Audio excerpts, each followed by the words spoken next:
আজকে চলে আসলাম ছাদ বাগানের লেবু গাছের পরিচর্যা নিয়ে কিছু তথ্য শেয়ার করার জন্য। আসলে আমার এই লেবু গাছটি অনেক দিন ধরে পাতাগুলো একটু লালচে লালচে হয়ে আছে। লেবু আসছিল অনেক, যাই হোক লেবু সবগুলো হয়ে গেছে। এখন আমি লেবু গাছের পাতাগুলো কেটে, মানে সবগুলো ডালা কেটে একবারে ফিনিশ করে দিলাম। তারপর মাটিগুলো সুন্দর করে ঝুরঝুরা করে উপরে নিচে আলগা করে দিয়েছি, আর এটা ঝুরঝুরা করে দিচ্ছি। আর গোবর সার, কতগুলো গোবর সার, কম্পোস্ট সার মিশিয়ে দিলাম।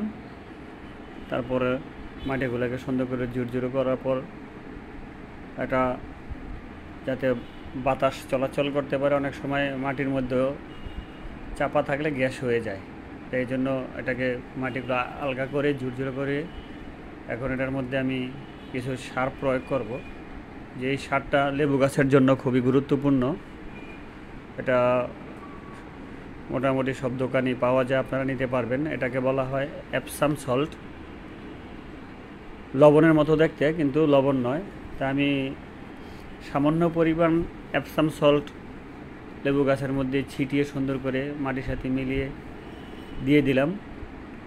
গাছের কিন্তু একটাও পাতা নেই, সব ডালাপালা আমি ছিঁড়ে ফেলছি। যাই হোক, তারপরে আরেকটু এপসাম সল্ট একটা আমি স্প্রে মেশিনের মধ্যে দিয়ে বা 1 লিটার মতো পানি এটা সবগুলো ডালাপালার মধ্যে স্প্রে করে দিচ্ছি।